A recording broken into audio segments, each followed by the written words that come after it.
The Turkish and Syrian governments waited until after midnight on Friday to confirm reports that had been swirling for hours that a missing Turkish warplane was in fact shot down by Syrian anti-aircraft defenses over the eastern Mediterranean Sea.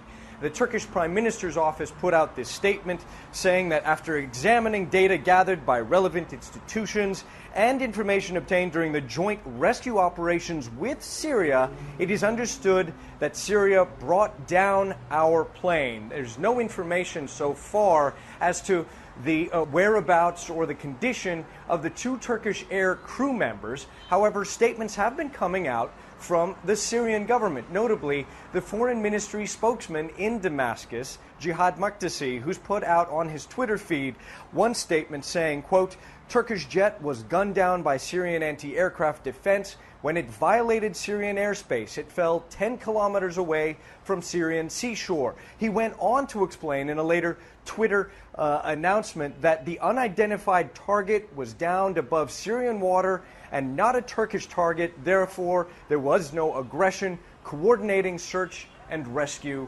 now. This comes at a time when these two neighbors are in a very difficult diplomatic position. Turkey has withdrawn its ambassador and diplomats from Damascus ever since the Turkish Prime Minister broke with the Syrian regime, called on Syrian President Bashar al-Assad to step down for the deadly crackdown on rebellious Syrian citizens that has claimed the lives of thousands and thousands of Syrians.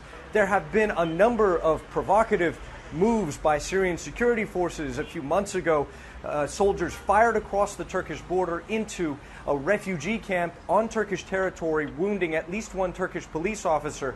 The Turks have a pattern of not wanting these cases to escalate, though the Syrians have repeatedly accused the Turks of harboring Syrian rebels and allowing guns to flow across the border from Turkey to the Syrian armed opposition, charges that the Turks have repeatedly denied. In this case of the Syrians shooting down a Turkish warplane, it does appear that for the moment, both Turkey and Syria do not want this incident to escalate into a greater crisis in the region.